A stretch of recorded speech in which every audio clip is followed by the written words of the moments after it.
बोझ। कविता अपने माता पिता की बहुत लाडली थी। 3 बड़े भाइयों की बहन थी। कोई भी चीज़ मांगने पर उसी वक्त सामने हाजिर हो जाती। पूरे घर में रौब था उसका। पूरे परिवार और नौकरों पर राजकुमारी की तरह हुक्म चलाती थी कविता। स्कूल में भी पूरा रौब था उसका। बड़े घर की लाडली जो थी वह।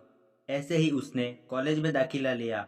उसके ठाठ बाट बड़ी गाड़ी में आना जाना, हर दिन नया फैशन देखकर हर कोई उससे दोस्ती करना चाहता था। थोड़े ही दिनों में उसके बहुत से दोस्त बन गए। पूरे कॉलेज में उसकी अपनी ही एक पहचान थी। इन दिनों उसके घर एक रिश्ता आया। खानदानी लोग थे और पापा की पुरानी जान पहचान थी। इनके साथ कविता के साथ कोई ज़बरदस्ती नहीं थी, पर कविता ने फिर भी हाँ कर दी, क्योंकि वह अपने परिवार से बहुत प्यार करती थी। वह जानती थी कि वह लोग उसका अच्छा ही सोचेंगे। लड़के का नाम राज था। राज काफ़ी पढ़ा लिखा और समझदार लड़का था। ससुराल वाले भी बहुत अच्छे थे। ससुराल में कविता की जगह वैसी ही थी जैसे कि मायके में। कोई भी कार्य कविता की सलाह के बिना नहीं होता था। सबकी लाडली बहू बन गई थी वह। फिर उसके घर एक बेटे का जन्म हुआ। राहुल कविता को जान से प्यारा था। पोता पाकर ससुराल वाले तो फूले नहीं समाते थे। कविता कभी कभी सोचती थी कि उसकी किस्मत कितनी अच्छी है।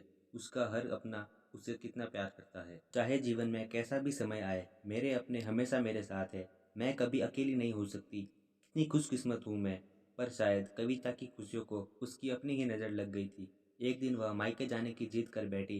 राज को बहुत काम था, लेकिन वह फिर भी उसे ले गया। रास्ते में उनकी गाड़ी अन्य गाड़ी से टकरा गई। कविता, राज और राहुल बहुत बुरी तरह से जख्मी हो गए। काफ़ी दिनों के इलाज के बाद राज और राहुल तो ठीक हो गए, लेकिन कविता पूरी तरह से ठीक ना हो सकी। सर पर चोट लगने के कारण वह अपनी आंखें की रोशनी खो बैठी। अब कविता की किस्मत जैसे उल्टे पाव चलने लगी। मायके वाले कुछ दिनों तक उससे मिलने आते रहे, फिर कभी कभार फोन ही करके पूछ लेते कि अब कैसी हो। धीरे धीरे यह सिलसिला भी खत्म हो गया। ससुराल वालों की सहानुभूति भी कम होने लगी। घर में किसी को आसपास बैठने के लिए कहती तो जवाब मिलता, बहुत काम है, अब तुम भी हाथ नहीं बटा सकती। राज भी चिड़चिड़ा हो गया था। बस राहुल ही था उसके साथ, जिसके साथ हंसते खेलते उसका वक्त गुजरता। एक दिन कविता के हाथ से कुछ सामान गिर गया, जिसकी वजह से राहुल को हल्की सी चोट लग गई। कविता के सास ससुर ने राहुल को उससे अलग कर दिया कि कहीं उसके ना देखने की वजह से बच्चे का कोई नुकसान ना हो जाए। कविता अंदर से टूट चुकी थी। एक दिन उसने सबके सामने मायके जाने की इच्छा रखी, तो राज उसे तुरंत मायके छोड़ आया, जैसे कि वह भी यही चाहता था।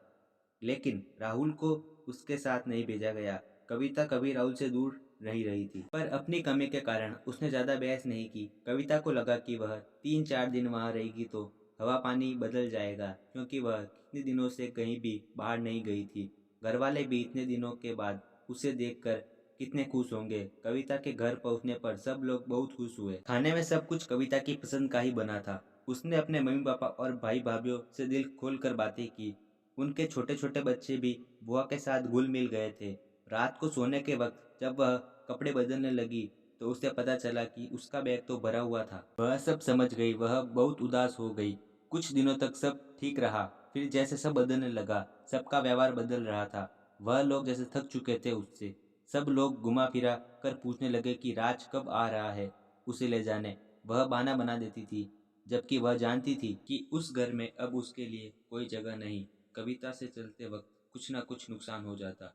थोड़ी बहुत टोका टाकी उससे सुनाई देती, वह टाल देती। एक दिन उसके हाथ से लगकर एक कीमती फूलदान टूट गया। छोटी भाभी ने बहुत हंगामा मचाया।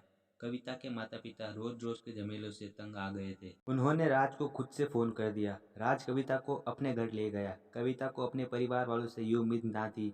जिस कविता के कहने बिना घर में एक पत्ता भी नहीं हिलता था, उस घर के लिए वह अब बोझ बन चुकी थी। राज के साथ ससुराल आते वक्त वह बहुत खुश थी, क्योंकि वह अपने घर जा रही थी, अपने जिगर के टुकड़े राहुल के पास। परंतु यह खुशी भी कुछ पल की ही थी।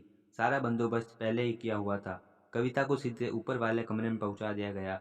राहुल से दूर रहने की सख्त चेतावनी दी गई।